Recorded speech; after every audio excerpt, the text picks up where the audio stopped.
Hello from beautiful Zambia. It's a hot April morning and we're gonna give you a tour of our vehicle. We're crossing Africa. It's been about 3 months. We started in Mozambique. We went through South Africa, Namibia, Botswana, Zimbabwe. Now we're in Zambia, then we're heading to Malawi, and finally we'll finish on the coast of Tanzania. Along the way, we're living in this vehicle behind me, which I'm gonna give you a tour of right now.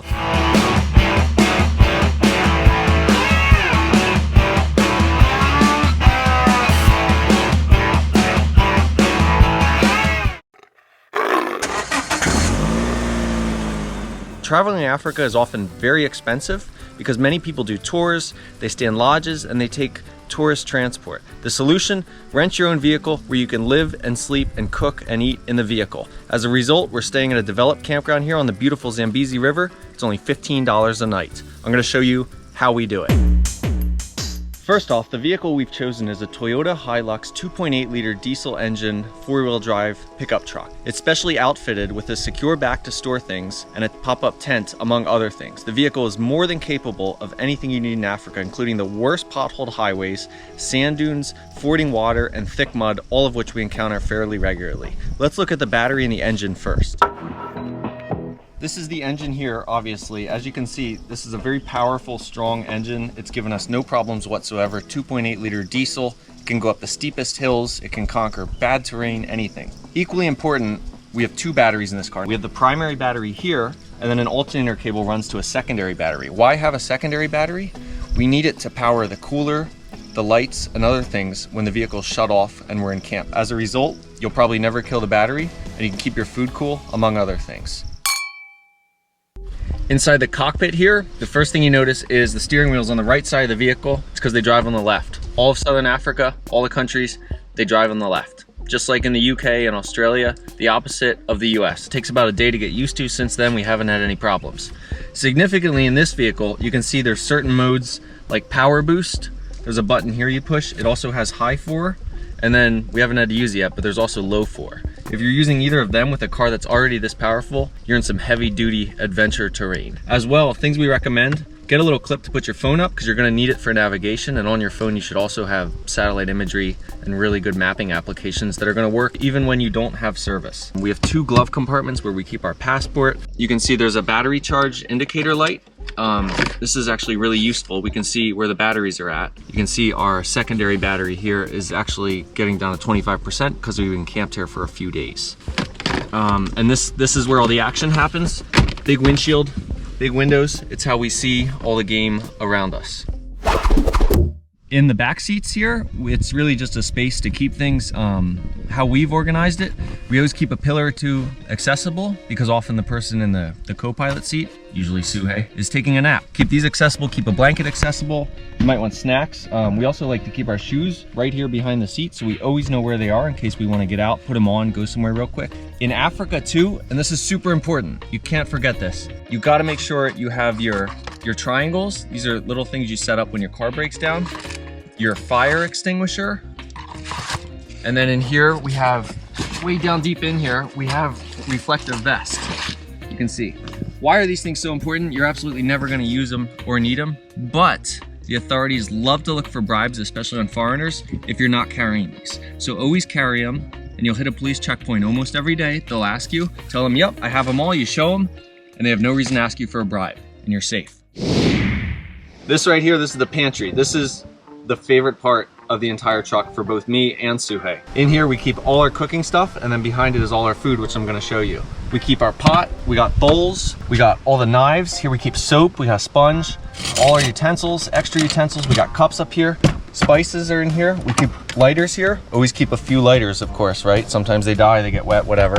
We've got plates, spatula, everything. We got the pot holder. That's important when you're cooking on the fire. Do not forget the can opener. It seems like cans in Africa, they never have the little pull tabs, so you're gonna need this. And then a pro tip, bring a portable smoothie. This little blender is like $25 back in the US. It's battery powered. You can puree your spinach, bananas, whatever every morning. Boost your immune system because you're gonna need the best immune system you can get in Africa because there's a lot of germs here. Moving on into the back, this is also our favorite part. This is the cooler. The cooler is 40 liters. It is connected to electricity in the truck, which will drain the electricity. Like I said, the secondary battery, it takes about 2 days, so it's good for a long time. You can crank this thing down as low as -18 Celsius. That's about 0 Fahrenheit, or just leave it above room temperature. In general, things at the bottom freeze a lot quicker than at the top. How much can we fit in here? Right now we've eaten a lot. We got some space. You can see inside we got lots of goodies, including brought from the US Sweet Baby Ray's honey barbecue sauce, and then Suhei's favorite, habanero. Okay, if I could sum up overlanding in one action, it would be the constant struggle to keep your vehicle organized. It's just impossible. We have all our Tupperwares here and that helps, but at the end of the day, it's just stuff on top of stuff. Some things get loose, like the mouthwash in here. We got protein powder, because sometimes it's hard to find good meat. Toiletries, we got a Tupper here with little miscellaneous stuff. Most importantly, best space in the truck, it's the food drawer. You'll notice, because I have food allergies and I can't eat gluten, it's hard to find gluten-free products in much of Africa. We stocked up on gluten-free pasta in Johannesburg. We bought the entire supply at the supermarket there. It was like $120. We've been living off pasta, and we got the sauces here as well as white rice, and then potatoes. We keep some skillets in here, but for the most part, this is just food. It's always accessible. We know where everything is. We could find it in the dark if we had to.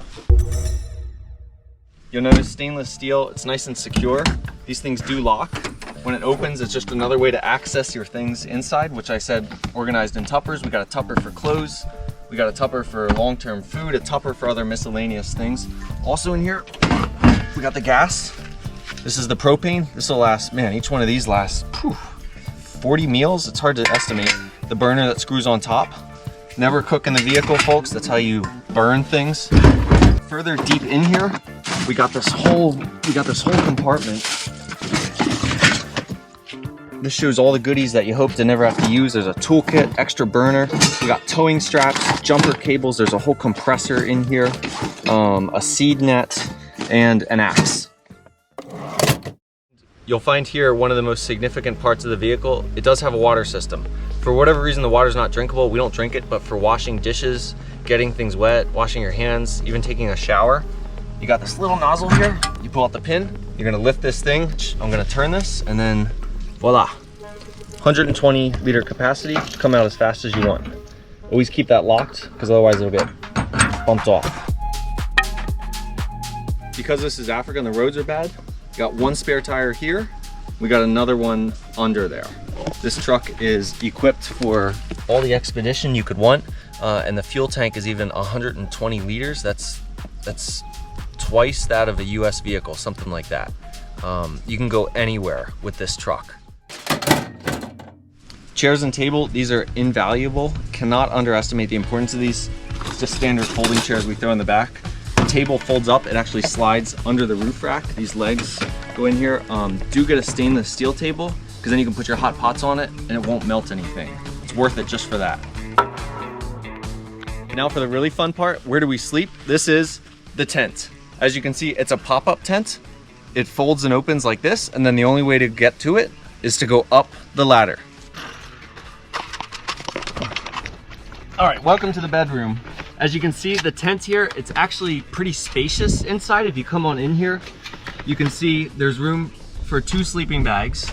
We got pillows at the head. There's little pockets on the side. And these windows, these actually do go down. You can open the screen if you want. We usually just sleep with the screens closed and the windows open, because it's so hot, even at night, across Africa, and you want to keep the bugs out. So screens are the way to go. If there is an African deluge, and some nights there are, you can just seal these windows like this and seal the doors, and it keeps out almost all the rain. It works quite well. Easy to unpack, easy to pack up. The one pro tip, you see this? This is not apple juice, it's not orange juice, okay? Every campsite in Africa, it seems, there's lions at night, there's hyenas, there's rhinoceros, there's elephants. There's things you don't want to get out of your tent for. I had to get out of the tent last night at 3 a.m. I was charged by a hippo. I had to shelter in the passenger seat of the car until it left. I could have died. For that reason, just keep a pee bottle in the tent, okay? I'm not gonna tell you how she does it. That's a secret for another video.